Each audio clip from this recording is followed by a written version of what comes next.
मेरा नाम आरोही है। अपने माँ बाप की इकलौती संतान थी। बहुत ही मज़े से ऐशो-आराम की ज़िंदगी काट रही थी। ज़िंदगी में खुशियाँ ही खुशियाँ थीं। मेरे माँ बाप मुझ में जान बसती थी। पापा एक बैंक में नौकरी करते थे और मम्मी एक स्कूल में टीचर थीं। मुझे बचपन से ही पढ़ने का बहुत शौक़ था। मेरे माँ पापा को कभी कहने की ज़रूरत ही नहीं पड़ती और मैं खुद ही अपना सारा होमवर्क कर लेती थी। स्कूल में भी मैं अपने टीचर्स की सबसे फेवरेट स्टूडेंट थी। मेरे मम्मी पापा मेरी भला लेते नहीं थकते थे। कितनी होनहार औलाद है, किसी को भी दुख तकलीफ में नहीं देख सकती थी। आते जाते रास्ते में कोई परेशान हाल मिलता तो फौरन गाड़ी से उतरकर उसकी मदद करती थी। मम्मी पापा जब मुझे दूसरों की मदद करते देखते तो बहुत खुश होते और मुझे आशीर्वाद देते कि तुम जीवन में हमेशा खुश रहो, क्योंकि तुम्हें दूसरों के दर्द का एहसास है तो भगवान तुम्हारे साथ कभी बुरा नहीं करेंगे। मेरे अच्छे व्यवहार के कारण स्कूल में सब मेरे साथ में मिलकर रहते थे, लेकिन मेरी सबसे अच्छी दोस्त एक ही थी। मुझे डॉक्टर बनने का शौक था और मेरे फ्रेंड रिया को एयर होस्टेस बनने का शौक था। एक दिन पता चला कि रिया का बड़ा भाई जो अपनी बीवी बच्चों के साथ अमेरिका में सेटल था, तो उसने अपने माँ बाप और अपनी बहन को भी वहीं अमेरिका बुलवाने का सोचा है। यह खबर सुनकर मैं बहुत उदास हो गई, क्योंकि एक रिया ही थी जिसके साथ मैं हर तरह की बातें कर लेती थी, अपने दिल की सारी बातें उससे शेयर करती थी। उसके बिना तो मैं एकदम अधूरी थी। अगर वे चली जाएगी तो मेरा क्या होगा? मैं उदास होती तो रिया मुझे समझाती, तू परेशान मत हो, एक न एक दिन मैं और होस्टेस ज़रूर बन जाऊंगी और फिर तू उड़ते हुए प्लेन को देखा करना, किसी न किसी प्लेन में मैं ज़रूर बैठी होंगी। रिया की बात सुनकर मैं हंस देती थी और फिर एक दिन रिया अमेरिका चली गई। ऐसा लगा जैसे मैं अकेली हो गई, बिल्कुल अकेली। लेकिन धीरे धीरे मैंने खुद को संभाला और अपनी पढ़ाई पर फोकस करने लगी। मुझे डॉक्टर बनना था, यह मेरा सपना था, मेरा जुनून था, जिसे मैंने ज़रूर पूरा करना था। ऐसा लगता था जैसे मेरे ऊपर साक्षात भगवान जी का आशीर्वाद है। हर बार मेरे अच्छे ही ग्रेड आते। मम्मी पापा को मेरी फिक्र रहती कि पढ़ाई के साथ साथ अपना भी ध्यान रखा करो, जब देखो पढ़ाई में लगी रहती हो। इधर मैं तैयार हो रही हूँ तो उधर मम्मी चली आती, अपने हाथों से मुझे नाश्ता कराती। कॉलेज से घर आती तो मम्मी लॉन में ही इधर उधर घूमकर मेरा इंतज़ार कर रही होती थी। मैं मम्मी को समझाती कि आप टेंशन मत लिया करें, मैं अब बड़ी हो गई हूँ, मैं खुद का ध्यान रख सकती हूँ। मम्मी मुझे डांटती और कहती, क्या ख़ास ख्याल रख सकती हो, खाना तक तो टाइम पर खाती नहीं हो, बीमार पड़ गई तो फिर अपने डॉक्टर बनने का सपना कैसा पूरा कर पाओगी? मेरे मम्मी के गले में प्यार से हाथ डालते हुए कहा, ओके मम्मी, आगे से जैसा कहोगी वैसा ही करूँगी। मेरी बात सुनकर मम्मी खुश हो गई। एक दिन पापा भी बोले, बेटा कभी हमारे पास भी बैठ कर दो बातें कर लिया करो, एक तुम्हारे सिवा दूसरा ही कौन है हमारा। पापा के शब्दों में कुछ उदासी को महसूस किया था मैंने। सच ही तो है, मैं अपनी पढ़ाई में इतना डूब गई थी कि मम्मी पापा के अकेलेपन का भी ख्याल नहीं आया। मेरी आंखों में नमी उतर आई। मैंने मम्मी पापा से कहा, सॉरी मम्मी पापा, अपनी पढ़ाई में मैंने आप लोगों के बारे में कभी सोचा ही नहीं। उस रात बहुत देर तक वे मम्मी पापा आपस में बातें करते रहे। बातों में टाइम का पता ही नहीं चला। अच्छा, समय कितनी जल्दी निकल जाता है पता ही नहीं चलता। अब मैं मम्मी पापा को थोड़ा टाइम देने लगी थी। मम्मी पापा भी खुश रहने लगे थे। दिन यूं ही बीत रहे थे। एक दिन मम्मी पापा को कहीं जाना था। कहने लगे, आरोही बच्चे, आज तुम्हारी मम्मी को और मुझे कहीं जाना है, शाम तक आ जाएंगे, तुम परेशान मत होना, कॉलेज से आकर खाना खा लेना। मम्मी पापा मुझे कॉलेज छोड़कर अपने काम के लिए निकल गए। कॉलेज जाकर मैं पढ़ाई में लग गई। कॉलेज में सब लोग मुझे पढ़ाकू कीड़ा कहते थे, लेकिन मैं ध्यान नहीं देती थी। बस मुझे एक ही जनन था कि पढ़ लिख कर डॉक्टर बनना है। कॉलेज के बाद मैं घर आई। मम्मी पापा अभी तक नहीं आए थे। मैंने खाना खाया और आराम करने के इरादे से लेट गई। लेटे लेटे आंख लग गई। उठी तो शाम हो चुकी थी। मम्मी पापा अभी तक नहीं आए थे। अब मुझे थोड़ी चिंता होने लगी थी। मैंने पापा को कॉल किया। पापा का फ़ोन बंद जा रहा था। फिर मम्मी को कॉल किया। मम्मी का नंबर भी बंद जा रहा था। मेरा दिल घबराने लगा। किसी अनहोनी का एहसास हो रहा था। घर में अकेले डर महसूस हो रहा था। जिस घर में मैं घुसती ही सुकून मिलता था, उस घर से मुझे डर लग रहा था।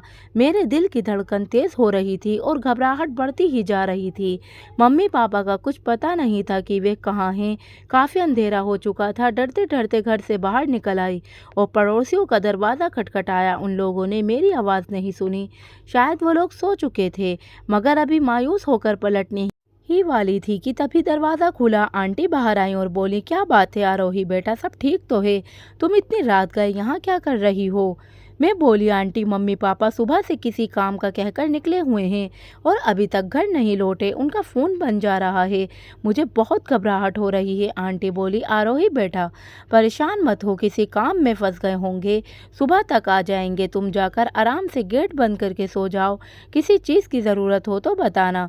मैं घर आ गई, लेकिन मुझे अभी ज़्यादा घबराहट हो रही थी।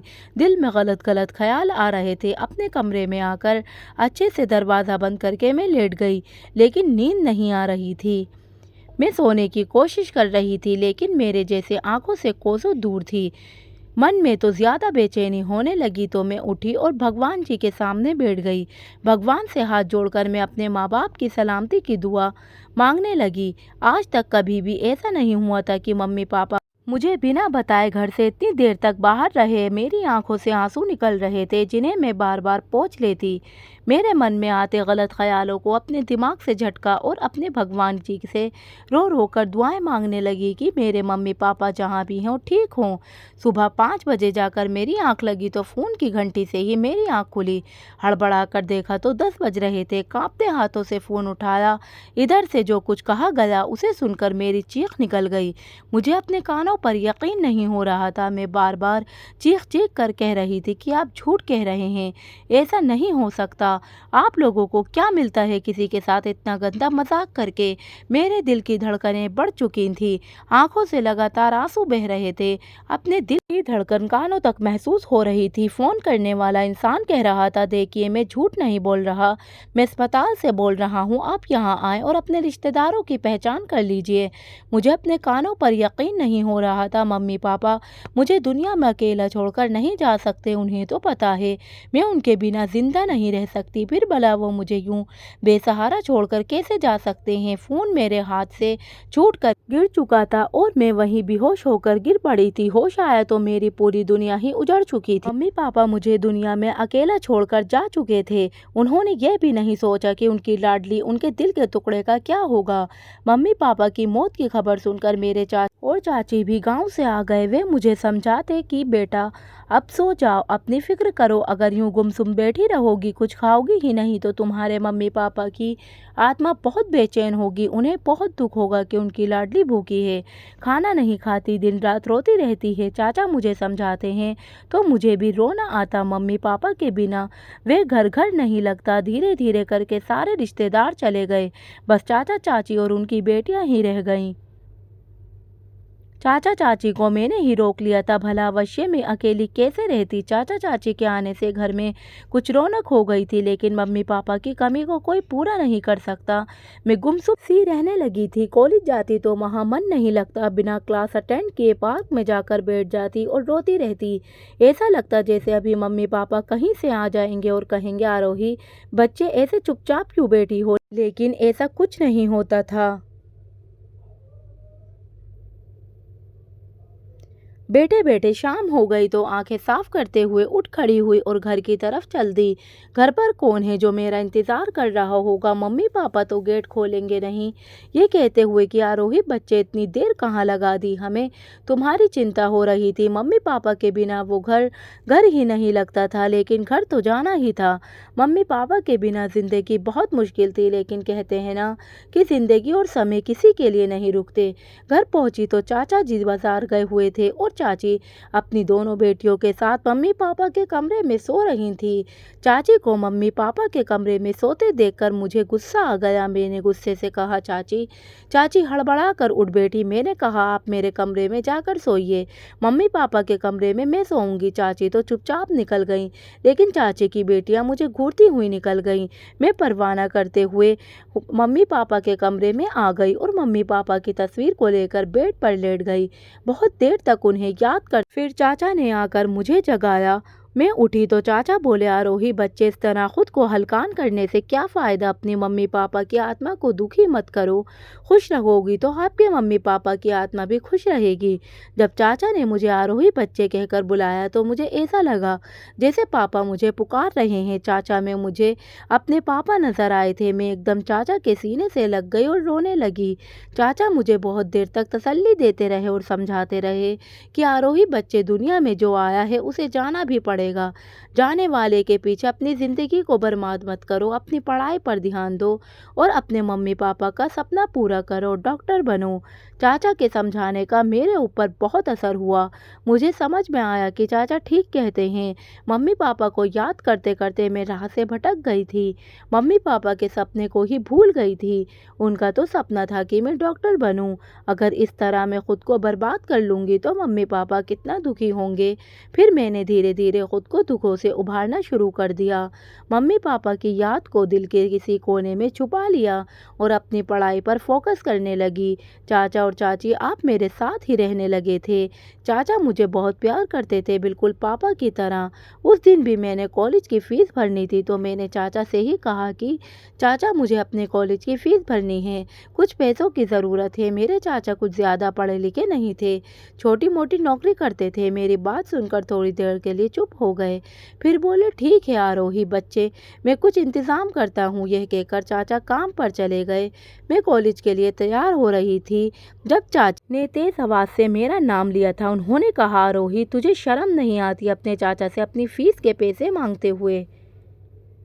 तुझे तो पता है कि तेरे चाचा एक छोटी मोटी सी नौकरी करते हैं जिससे घर का खर्चा ही मुश्किल से चलता है। तेरी कॉलेज की फ़ीस के लिए हज़ारों रुपए कहाँ से आएंगे। बस बहुत हो गई तेरी पढ़ाई लिखाई बंद कर और कहीं नौकरी ढूंढ जिससे कि घर के चार पैसे आएँ। मुझे चाची की बातें सुनकर बहुत गुस्सा आया। गुस्से में बिना नाश्ता किए कॉलेज के लिए निकल गई, लेकिन जब ठंडे दिल से दिमाग से सोचा तो चाची की बातें सही लगी। चाची ठीक ही तो कह रही थी। चाचा तो खुद बेरोजगार हैं। मुझे अपने चाचा पर तरस आ गया। मेरे चाचा जी मुझसे कितना प्यार करते थे। मेरे एक बार कहने से ही वह मेरी फीस देने के लिए मान गए। पता नहीं कहाँ कहाँ से उधार मांगकर पैसे लाएंगे, तब मेरी फीस भरेंगे। लेकिन मैं इतनी खुदगर्ज नहीं थी कि दूसरों की तकलीफ में डालकर मैं डॉक्टर बनूं। मेरे दिल पर पत्थर रखकर पढ़ाई छोड़ने का फैसला कर लिया और फिर इधर उधर नौकरी ढूंढने लगी। नौकरी के लिए मुझे ज़्यादा मेहनत नहीं करनी पड़ेगी और जल्दी ही मुझे एक नौकरी भी मिल गई। जब चाचा ने सुना तो वे बहुत गुस्सा हुए। कहने लगे, आरोही बच्चे, ये तूने ठीक नहीं किया। तुझे भैया भाभी का सपना पूरा करना था, पैसों की चिंता क्यों करती है।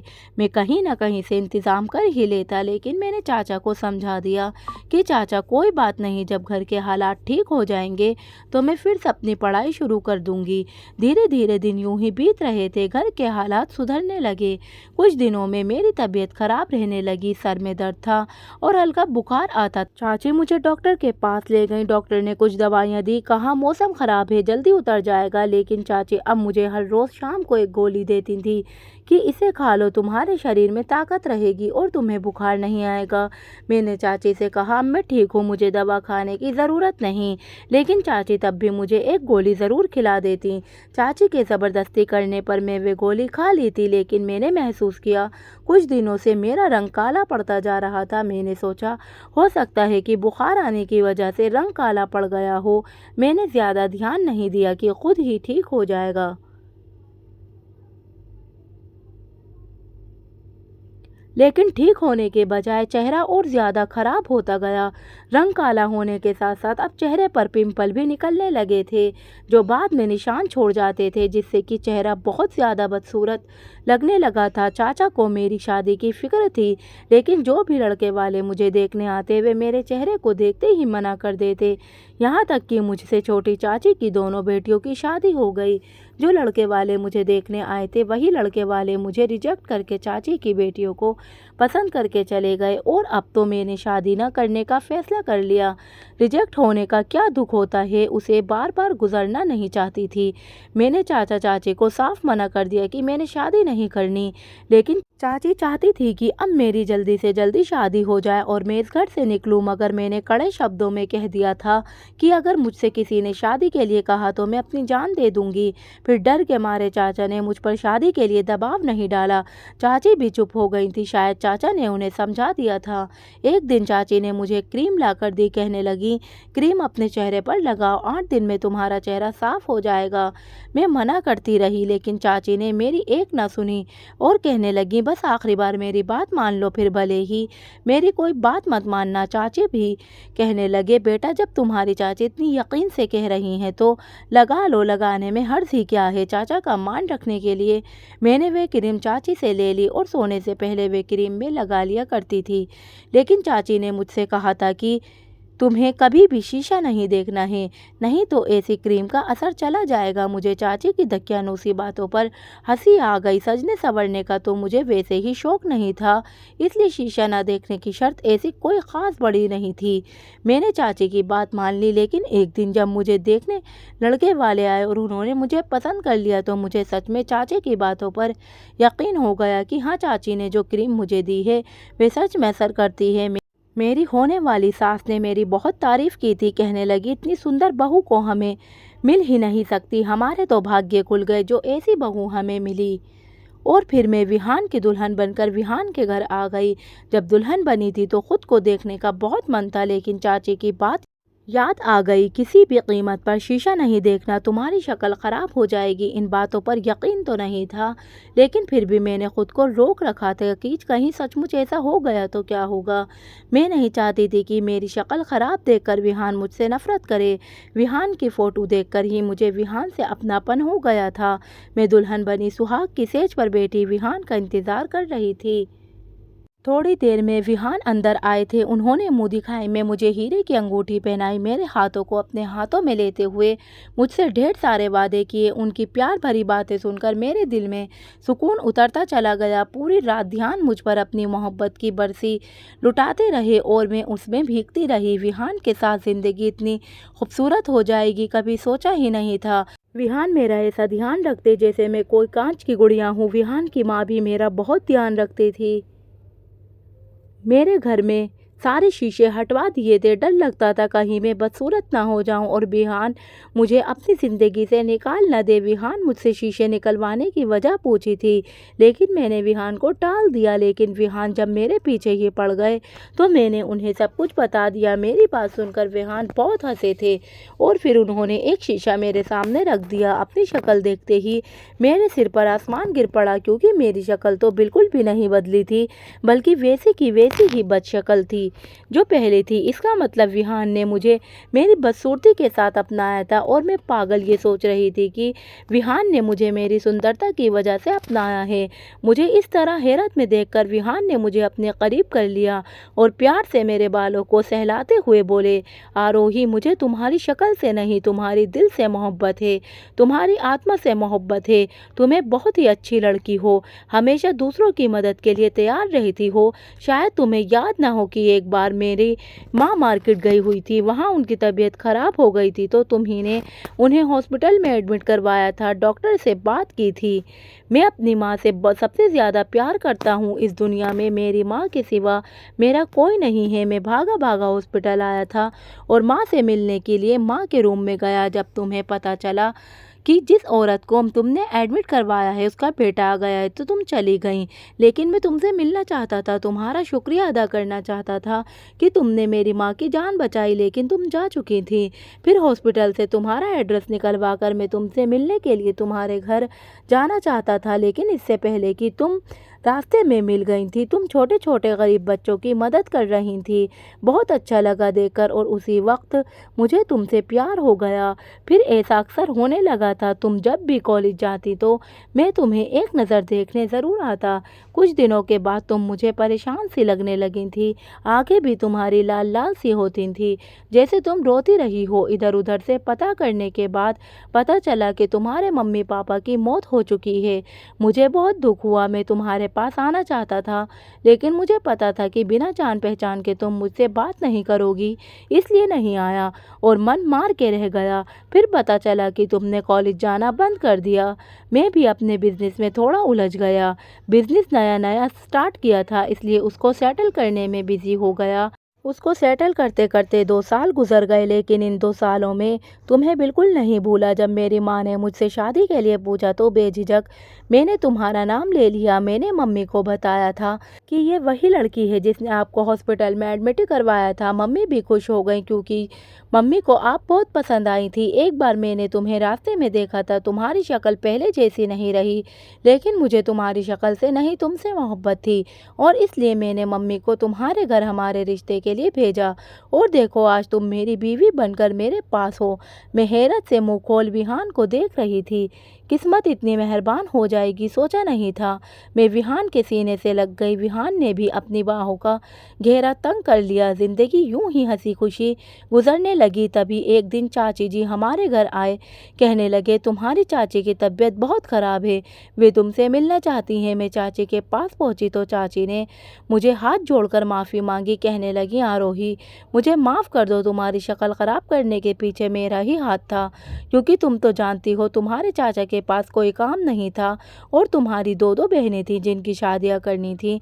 तुम नौकरी करती थी और अच्छे पैसे कमाती थी। अगर तुम्हारी शादी हो जाती तो फिर मेरी बेटियों का क्या होता। इसलिए मैंने सोचा कि तुम ऐसे घर पर रहो, पैसे कमाती रहो और मेरी बेटियों की शादी अच्छे घर में हो जाए। इसलिए मैंने तुम्हें वो गोलियां खिलाई थी और तुम्हारी शक्ल ख़राब हो गई थी और फिर वही हुआ जो मैं चाहती थी। मेरी दोनों बेटियों की शादी हो गई। अब मुझे कोई टेंशन नहीं थी, इसलिए मैं चाहती थी कि अब तुम्हारी भी शादी हो जाए और फिर इसलिए मैंने तुम्हें क्रीम ला कर दी थी जिससे कि तुम्हें लगे कि तुम खूबसूरत हो गई हो और तुम फिर शादी के लिए मान जाओ, क्योंकि तुमने शादी के लिए मना कर रखा था। वो क्रीम कोई गोरा करने की क्रीम नहीं थी, बल्कि वे तो वैसे ही मामूली सनस्क्रीन लोशन था जो एक छोटी सी डिब्बी में डालकर मैंने तुम्हें दे रखी थी। और फिर भगवान की कुछ ऐसी कृपा हुई कि विहान की माँ ने तुम्हें पसंद कर लिया। लेकिन अब मेरा समय पूरा हो चुका है। भगवान के घर जाने से पहले तुम मुझे माफ़ कर दो तो शायद भगवान भी मुझे माफ़ कर देंगे। मैंने तुम्हारे साथ बहुत गलत किया, प्लीज़ आरोही बेटा मुझे माफ़ कर दो। मैंने चाची को माफ़ कर दिया क्योंकि भगवान ने मेरे साथ जो किया था, भगवान ने जो कुछ मुझे दिया था, मैं उससे बहुत खुश थी। ज़िंदगी में किसी चीज़ की कमी नहीं थी। विहान और मैं घर आ गई थी। विहान मुझे एक बहुत ही अच्छे डॉक्टर के पास लेकर गए। कुछ समय तक मेरा इलाज चला और मेरा चेहरा फिर से वैसा ही हो गया। विहान ने मुझे एक सरप्राइज़ और दिया। कहने लगे कि तुम अपनी अधूरी पढ़ाई पूरी करो और अपना और अपने मम्मी पापा का सपना पूरा करो। उन्होंने मुझे कॉलेज में फिर से एडमिशन दिलवा दिया। मैं अपनी पढ़ाई पूरी करने लगी। धीरे धीरे समय गुजरता गया और मैं एक डॉक्टर बन गई। आज मैं बहुत खुश हूँ। मेरे मम्मी पापा का और मेरा जो सपना था, मेरे जो जुनून था, वह पूरा हो गया था। लेकिन मेरे दिल को इतना तो विश्वास था कि विहान मुझसे सच्ची मोहब्बत करते हैं। वे मेरी खूबसूरती से नहीं, वे मेरे शरीर से नहीं, मेरी आत्मा से मोहब्बत करते हैं। मुझे ज़िंदगी में और क्या चाहिए था। मेरी ज़िंदगी हंसी खुशी विहान के साथ गुजरने लगी थी। दोस्तों, तुम किसी के साथ बुरा नहीं करोगे तो भगवान भी तुम्हारे साथ बुरा नहीं करते। तुम्हें इतनी खुशियाँ देते हैं कि संभाले नहीं संभलती और भगवान जी ने मेरी भी झोली में खुशियाँ भर दी। दोस्तों, अगर आपको मेरी ये कहानी अच्छी लगी तो मेरे चैनल को सब्सक्राइब करें। धन्यवाद।